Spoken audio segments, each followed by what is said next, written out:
இந்த தற்பெருமையை பொறுத்தவரையில் நாங்கள் முதலாவது தற்பெருமைன்னா என்ன அப்படின்னு விளங்கணும். அரபுல இதுக்கு சொல்லுவாங்க, பெருமைக்கு அரபுல என்ன சொல்லுவாங்க? பெருமைக்கு கிபிர். ஆனால் இது பெருமை இல்லை. நான் பேசுகிறது வந்து பெருமையை பற்றி இல்லை. பெருமை என்றது வாயால் உங்கள்கிட்ட இருந்து வந்தால்தான் பெருமை, செயலில் வெளிப்பட்டால் தான் பெருமை. மற்றவர்களை நீங்கள் மட்டம் தட்டினால்தான் அது என்ன பெருமை. அதாவது பெருமை என்றது எப்பயும் புரிஞ்சுக்கணும்னு சொன்னால் இன்னொருவரை மட்டம் தட்டுவதோடு சம்பந்தப்பட்டது.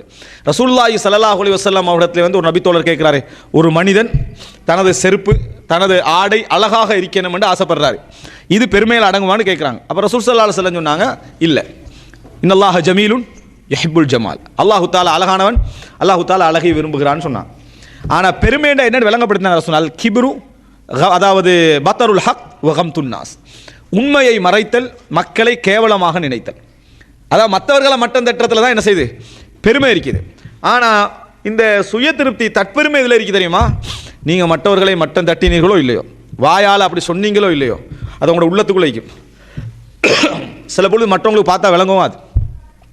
ஆனால் உங்களோட உள்ளத்துக்குள்ளே, அதாவது சிலர் இருப்பாங்க நல்ல பணிவாக மற்றவர்களோடு சிரித்து கொண்டு மற்றவர்களோட சிறந்த முறையில் பேசி கொண்டிருப்பார்கள், மற்றவர்களோட சிரித்து கொண்டு மற்ற சிறந்த முறை நல்ல நல்ல பணிவானவரப்பா, அவரை மாதிரி இருக்கணும் அப்படின்னு சொல்லி. ஒரு சிலரை பார்ப்பீங்க மக்களோட சிரிப்பெல்லாம் வந்துட்டு இருக்க, இயல்புலேயே அப்படி தான் இருப்பார். அபூசன் கம் தரீராவாக தான் என்ன செய்வார் இருப்பார். இயல்பாக பார்த்தா இப்போ பார்த்தா சிரிப்பு இருக்காது. இப்போ இதில் யார் பெருமை உள்ளவோ நம்ம நினைப்போம், அந்த மாதிரி இருக்கிறவர் பெருமை உள்ளவோ நினைப்போம்.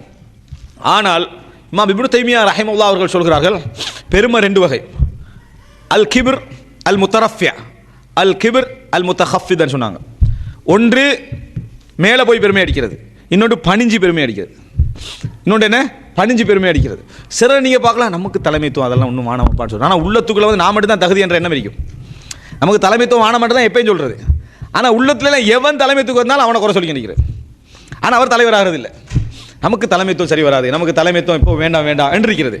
ஆனால் யார் தலைவராக வந்தாலும் அவன் சரி வர மாட்டான்றது அர்த்தம் என்ன? நீ தான் தலைவர், நீ தான் தலைவர் அப்படின்றது. தலைவராகவே வந்தாலும் நான் அவ்வளோ விருப்பம் இல்லை, மக்களால் தான் நான் என்ன செஞ்சது வந்ததுன்னு சொல்லி அதை திருப்பி திருப்பி என்ன செய்யறது சொல்லி கண்டிக்கிறது. இதுக்கு சொல்றது என்ன தெரியுமா? அல் கிபிர் அல் முத்தஹஃபித், தன்னையே தாழ்த்தி பெருமை அடிக்கிறது. அதே போல் எப்போ வந்தாலும் கடைசியாக வர்றது, எப்போ வந்தாலும் பிந்தி நிற்கிறது, எப்போ வந்தாலும் ஒளிஞ்சிக்கிறது, இப்படி உள்ளவங்கள்ட்ட நம்ம நினைப்ப பெருமை இல்லை.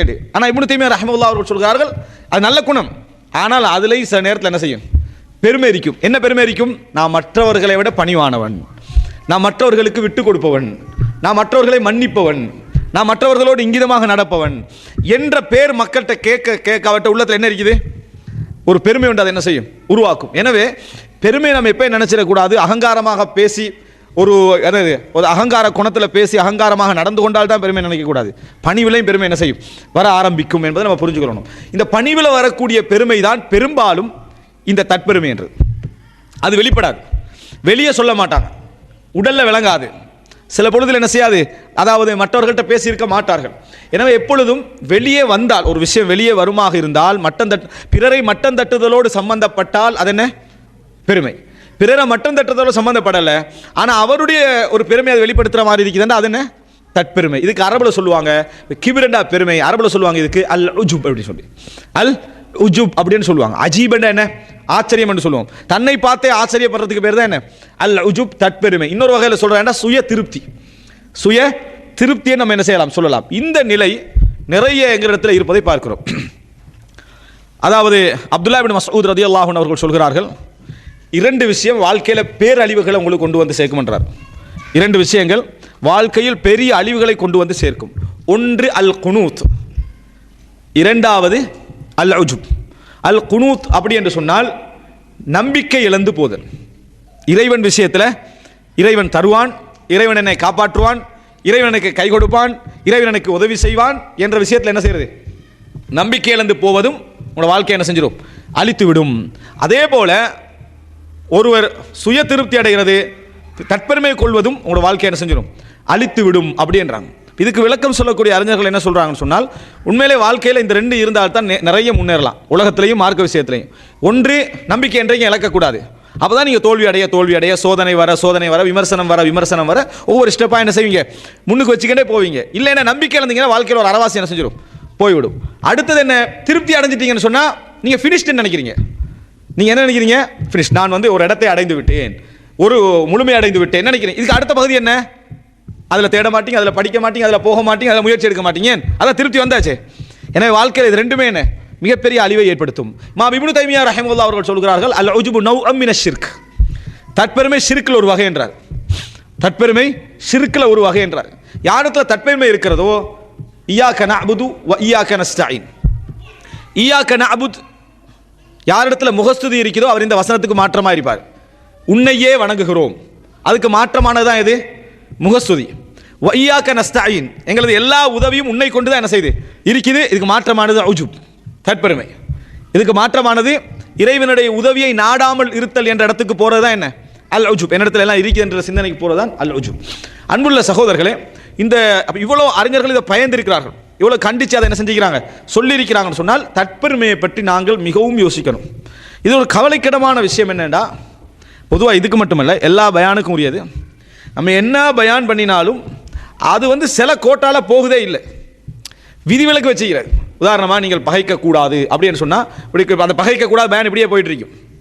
அப்போ அவர் பகைச்ச ஒரு ஆளை டக்க நாங்கள் டைவேட் ஆகி இப்படி போயிடும். அவருக்கு விதிவிலக்கு விளங்கிட்டா. பயான் அது இவரை குறிக்காது, அவர் என்ன செய்யாது, குறிக்காது. நான் இஸ்லாமிய அடிப்படையில் தான் அவனோட கோவிச்சிக்கிறேன் ஒரு சரியா சட்டம் அதுக்குள்ள என்ன செஞ்சிடும். அவர் ஃபிட் பண்ணி நம்ம பேனில் சொல்லிக்க மாட்டோம், அவர் அதை கொண்டு செட் பண்ணிடுறது. நம்ம தர்பியாலாம் படிச்சிக்கிறோமா இல்லையா, அதனால் அதை கொண்டு வந்து செட் பண்ணி இந்த செக்ஷனுக்குள்ள அது அடங்காது அப்படின்னு அவராக கொண்டு போயிடுறது. இது ஒரு பிரச்சனை. இரண்டாவது, இது நமக்கு இல்லைன்னு நினைக்கிறது. நீங்கள் பயானில் பார்க்கலாம், பயான் போயிட்டு இருக்கீங்களோ பக்கத்தில் ஒரு பார்த்து சிரிக்கிறது. என்னது, உனக்கு தான் எனக்கு இல்லைன்றதா? அது என்ன, உனக்கு தான் எனக்கு இல்லை. சிலர் சந்தோஷத்தை சிரிப்பாங்க, முக்கியமான தகவல் அது வேறு. சிலர் என்ன சரி, இது எனக்கு இல்லை, எல்லா பயான் இந்த பக்கத்தால் நம்ம இப்படி தான் நேராக எவனுக்கு பயானுக்கு போன மாதிரி என்ன செய்யலை, விளங்கலை. இது ஒரு பிரச்சனை. ரெண்டாவது பிரச்சனை என்ன, விதிவிலக்கு. இப்போ இவ்வளவு பண்ணி முடித்த பின்னாலும் கூட என்ன நடக்கும், கணக்கு இல்லை என்று நினச்சி நான் உதாரணமாக இப்போ நட்பை பற்றி பயம் பண்ணுறோம், இவருக்கு அதுக்கு சம்மந்தம் இல்லைன்னு ஒரு ஆளுக்கு விதிவிலக்கு நினச்சிட்டாருன்னா அதான் உலகத்தில் மாறுறது இல்லை யாருமே. எப்படி மாறுறது?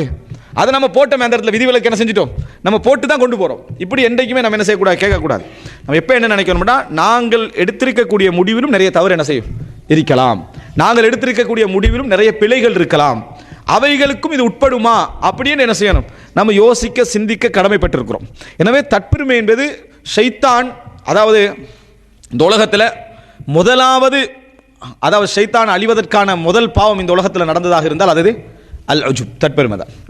இந்த உலகத்தில் அதாவது மலக்குமார்களோடு வணங்கி கொண்டிருந்த, மலக்குமார்களோடு இருந்த இப்லீஸ் இந்த உலகத்தில் தரம் தாழ்ந்து வந்து நிற்பதற்கான முதல் காரணமாக அமைஞ்சது என்ன தெரியுமா, அல் உஜுப், தற்பெருமை. அடுத்த கட்டம் அது எதா மாறும், பெருமையாக என்ன செய்யும், மாறும். அல் உஜுப், தற்பெருமை.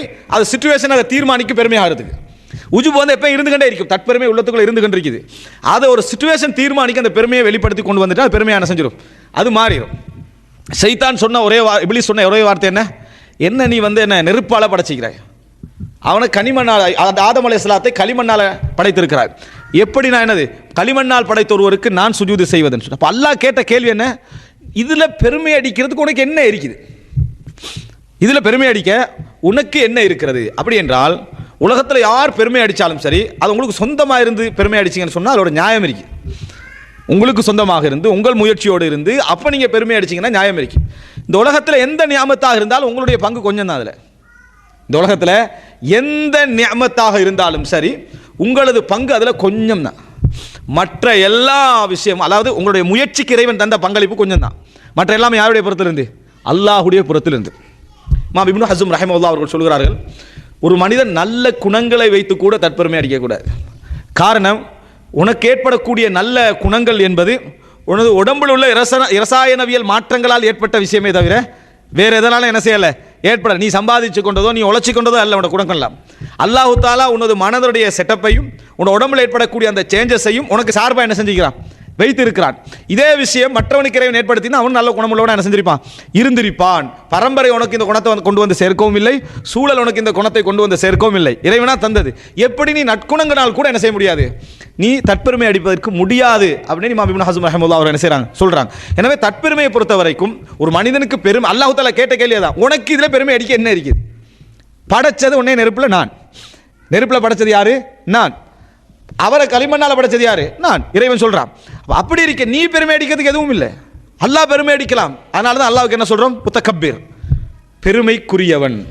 அல்லாஹு அக்பர், அல்லாஹு தஆலா மிக பெரியவன்.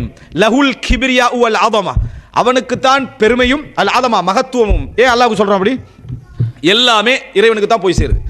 எல்லா சிறப்பும் அல்ஹம்துலில்லாஹ் இறைவனுக்கு தான். இப்படித்தான் நம்ம சொல்றோமே தவிர எங்களுக்கு அதுல எந்த ஒரு விஷயமாக இருந்தாலும் சரி, ஆக ஒரு மனிதன் இருக்கக்கூடிய நற்குணமாக இருந்தாலும் சரி, அவன் அதை பெருமிதம், நான் இப்ப நல்ல குணமுள்ளவனாக இருக்கிறேன் அப்படின்னு பெருமிதம் அடைவதற்கு அவனுக்கு எந்த இதுவும் இல்லை. எல்லாமே என்ன, அதாவது இறைவன் ஒரு மனிதனுக்கு கொடுத்த ஒரு விஷயம், ஜிபில்லா, இறைவன் அமைத்த ஒரு விஷயம் என்பதை நாம் என்ன செய்ய வேண்டும், புரிந்து கொள்ள வேண்டும். எனவே ஒரு மனிதன் என்றைக்கு தனக்கு சொந்தமில்லாத விஷயத்தில் இந்த மாதிரி சிந்திச்சானோ அதனூடாகத்தான் இபிலிஸுக்கே ஒரு பாவம் என்ன செஞ்சது வந்துச்சு. அதாவது இமாம் முத்தர்ரிஃபன் நினைக்கிறார் சொல்றாரு, அதாவது இபிலிஸ் மலக்குமார்களோடு வணங்கி கொண்டிருந்தவன் வணக்கசாலிகளுக்கெல்லாம் எதிரியாக போறதுக்கு காரணமாக இருந்தது இந்த தற்பெருமை தான். இந்த தற்பெருமை என்ன செய்து குஃபுர்லையும் ஒரு மனிதனை கொண்டு போய் என்ன செய்ய விடும். நான் பெருமையை பாதுகாத்துக் கொள்வதற்காக வேண்டி அவன் எந்த குஃபுரையும் என்ன செய்வான், அதை செய்வதற்கு அதாவது ஆரம்பிப்பான் என்பதை நம்ம புரிந்து கொள்ள வேண்டும். எனவே இந்த இப்போ நான் சொன்ன இந்த பகுதிகள் எல்லாம் தற்பெருமையுடைய விபரீதங்கள்.